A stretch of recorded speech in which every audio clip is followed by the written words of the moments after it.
হাতির আক্রমণের আশঙ্কায় আতঙ্কিত গ্রামের মানুষ। রাঙামাটিতে দিনরাত পাকা ধানের ক্ষেতে অবাধে বিচরণ গজরাজদের। আসামের দক্ষিণ কামরূপের বাণিজ্যিক কেন্দ্র বিজয়নগরের কাছে রাঙামাটি, রাজাপুখুরি, চেংপাড়া, ভগবতীপাড়া, জেজার বাড়ি, নাহিরা জনবহুল এলাকায় বন্য হাতির বিচরণ। গত এক মাসে 30 বিঘার বেশি ধান নষ্ট করেছে হাতির দল। দিনের বেলায় মাঠে অনেক হাতি থাকায় হাতির আক্রমণের আশঙ্কায় আতঙ্কিত গ্রামের মানুষ। গত কয়েকদিন ধরে কমলা শর্মা, ডিম্বেশ্বর শর্মা, ভূপেন মালি এবং কৈলাস মালি সহ বেশ কয়েকজন বাসিন্দার প্রাঙ্গণে হাতি ঢুকেছে। তাই সন্ধ্যার পর হাতির আক্রমণের আশঙ্কা করছেন জনবহুল এলাকার বাসিন্দারা। বন দফতরের কাছে ব্যবস্থা নেওয়ার দাবি জানিয়েছেন স্থানীয় বাসিন্দারা।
জুম কর।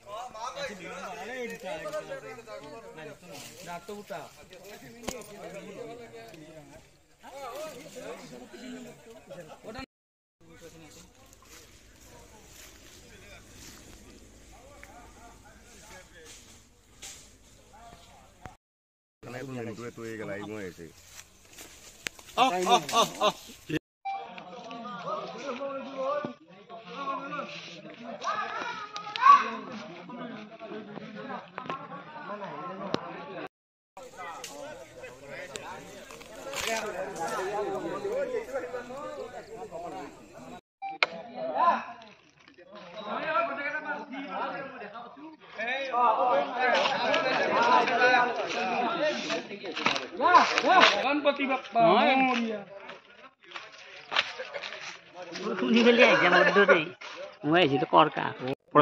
ফৰেষ্টাৰে এতিয়ালৈকে একো ব্যৱস্থা কৰা নাই। মানে আমাৰ গাঁৱৰ অঞ্চলৰ মানুহবিলাকে খবৰ দিছে তাত, কিন্তু এতিয়ালৈকে কোনো ব্যৱস্থা কৰা নাই। যোৱা ৰাতি আহি কিনে আমাৰ খেতি পথাৰবিলাক ধ্বংস কৰিছে। আৰু বিনিময়ত আমাৰ গাঁৱৰবাসীৰ প্ৰব্লেম হৈ আছে। চ' সোনকালে কিবা এটা ব্যৱস্থা কৰি ইয়াৰ পৰা নিয়াৰ ব্যৱস্থা কৰিলে ভাল হয়। মানে সোনকালে ইয়াৰ পৰা হাতীকেইটা নিয়াৰ ব্যৱস্থা কৰিলে আমি অঞ্চলবাসী নথৈ সুখী হ'ম নহ'লে আমাৰ দুনিয়া আপুনি আহাতে দেখিছে দুনিয়াৰ খেতি কৰিছে গাঁৱৰ মানুহবিলাকে খেতিবিলাক ধ্বংস কৰি দিলে অলৰেডি ইয়াতে ধ্বংস এইটো বাৰীতে ধ্বংসৰ ব্যৱস্থাটো আপুনি নিজে দেখিলে চ' আপোনালোকে কি ব্যৱস্থা গ্ৰহণ কৰে চৰকাৰে প্ৰশাসনে তাৰ ওপৰত আমাৰ গাঁওবাসী আশাৰে বাট চাই আছোঁ। হাতী কেইটা আছে বৰ্তমান? বৰ্তমান 6টা হাতী আছে। মই গম পোৱা মতে যোৱা ৰাতি আহিছিলে, নিশা আহি কিনে ধৰা হ'ল প্ৰথম কল্লুঙত মানে আহিছে, তাৰ পৰা এতিয়া নহিৰাৰ খালৰ পৰা এইটো অঞ্চলত এতিয়া আহি কিনে দেখা পাই আছোঁ আৰু আমি গোটেইবিলাকে।